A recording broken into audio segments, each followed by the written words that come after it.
welcome back. We are here on the Crusade riding with our beautiful Mercedes with beautiful weather. Oh, that was too tough. And we have with us Chris from LISNR and Rodney from LISNR. They're the founders of this beautiful app, or this beautiful service. And maybe you want to introduce yourself. We know that you won last year big in Cannes. And I know RGA was somehow involved. Maybe you want to tell us a bit about what LISNR is all about. To fasten your seatbelt. Yes. Oh yeah, you have to fasten the seatbelt. That would be helpful. Yeah, security. The more you know, kids. Security. Go first. So you have your belt on. Rodney Williams. I'm a CEO and co-founder of LISNR. What LISNR, we're the creator of essentially smart tones, which is a technology that helps devices talk to each other by using sound. And the sound that we created is what we call smart tones, but it's high frequency audio. You can't hear it, but it essentially can transmit data. Now, Chris? Yeah, we do.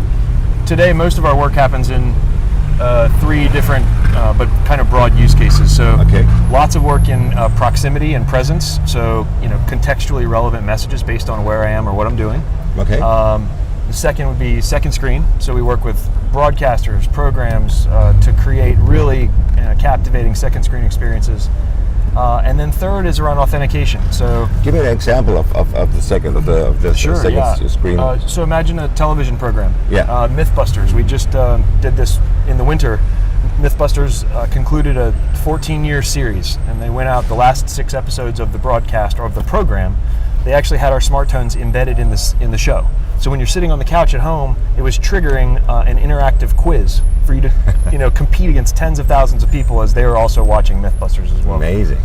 So think of it as it's live second screen interactivity. Anywhere the audio, our smart tone audio is present, we can talk to that device accurately, efficiently, and you can send them anything. In that case, it was a quiz. And I do not need any other hardware, just my smartphone at home. And sound, something to play the audio, something. Okay. So think anything with sound or so broadcast, speakers, we can use that all to talk to devices. And when we live in devices, we live in applications. We don't have our own application. We power other applications. Great. You're getting kind of into the DNA. Yes. Tell us a bit of how you came up with that idea and where do you created it? Yeah, so my background, I was actually a brand marketer. I was at P&G, and I was the first marketer to co-write digital patents. So I've always, been what I would call, I like to think of using technology to touch consumers. And that's all we're doing.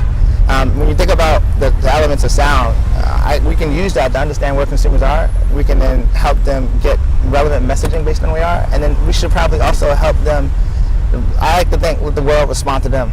I think that's the future of advertising and branding and element. And the core component about that is we need to understand consumers and where they are a lot better.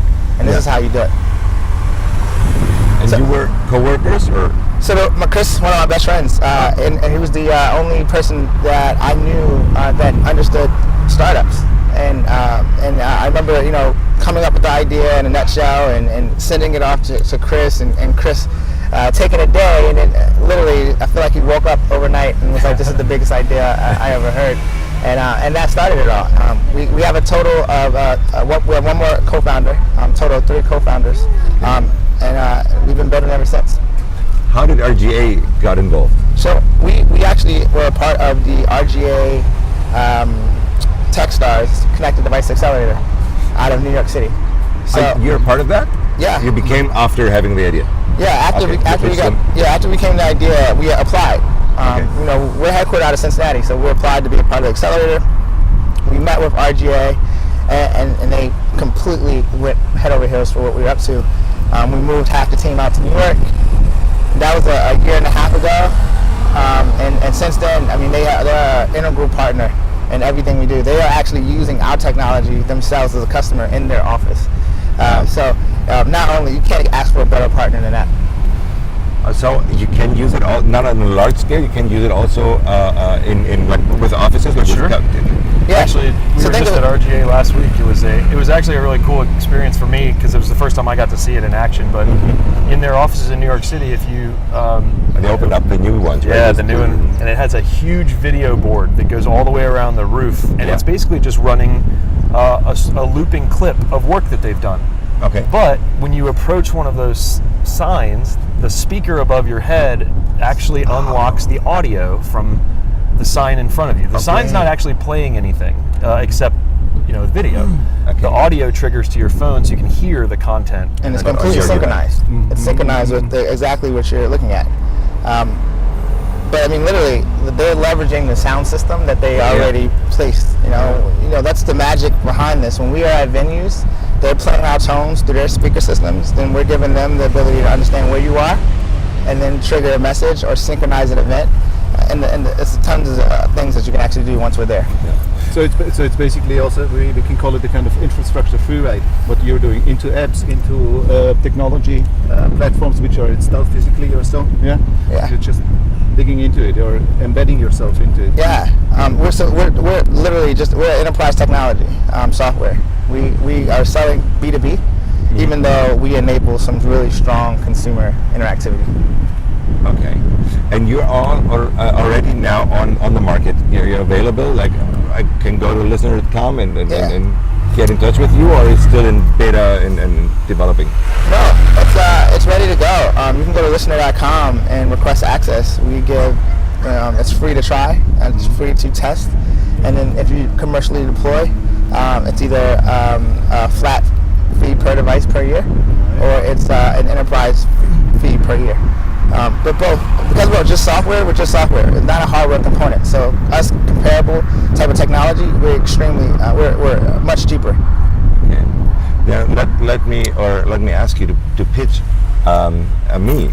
We are working very close with the automotive industry, actually with this brand, with Mercedes, and creating the future and finding ideas for car and automotive. Here we go. If it gets too far, then we'll cut this interview. But what do you think? What could be ideas for car industry with LISNR, or what could LISNR provide, or how could LISNR change the car industry? Go get him, Rodney. Yeah, so I'm going to walk through a couple things. This is things we can do today for you.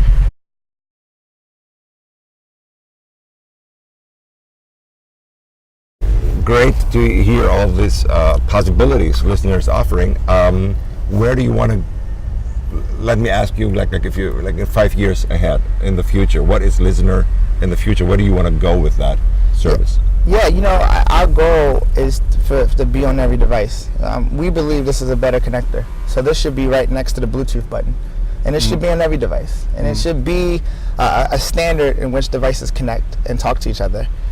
Today, we think connecting a device instantly means Wi-Fi or instantly means some type of network. But sound should also be a part of that. And that's our goal. That's our goal to be in 5 years is to be a standard for devices to connect. Rodney talks a lot about that what we're trying to build is frankly the internet of sound. Okay. The reality is sound has always been a part of how we communicate. Right. And there is infrastructure all around us. Like if you go to the festival that we're in, there are hundreds of thousands of speakers.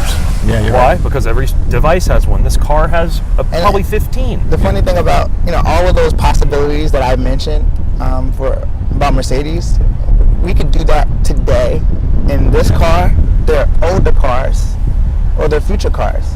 They have a speaker and microphone. They already have the infrastructure. It's not 5 years from now. No, it's just software. It's just literally, if we took a Mercedes, we could outfit it in a week. It's just software. Okay, this brings me to a point which is very interesting, because we had it in another interview, and actually it's Eric Schmidt plugged it yesterday, I think, in his speech. Dynamism is the new creativity. How do you think about dynamism or about agile? I understand that as a startup, you are hands-on. You do it. Yeah. Now, if you imagine Mercedes, 120,000 people, 130 years old, or not only Mercedes, GE, other big, large entities. What's your advice to them, and how do you think you can change those companies?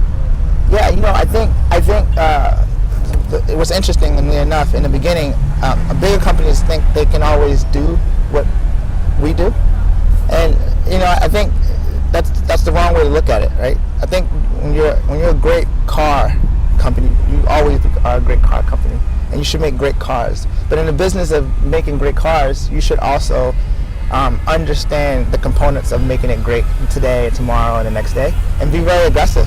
I just think I like dynamism. I like to say magic. We say magic. We keynoted yesterday, and it was all about making magic and the 3 takeaways. But one of them that's important was that you practice magic, and magic is dynamism. And you create all of these solutions and ideas. These are things that our internal team aspire how this technology can go out and change the world and change the way we do things and just do it a little bit better. And is that too hard to ask? Yeah. I think that's what innovation is about. That's what. Yeah. It's all about asking the question and challenging the rationale and the way in which things work or operate. Great. So yeah, this was LISNR. Martin, do you want to ask a last question? No. That's all for now. As soon as we speak about magic, where is the magic? Let's head forward to the magic. Yes. These are the people we like to talk to. So thanks a lot for having us. Got it. Thank you. Thank you. Pleasure. Awesome. This is awesome.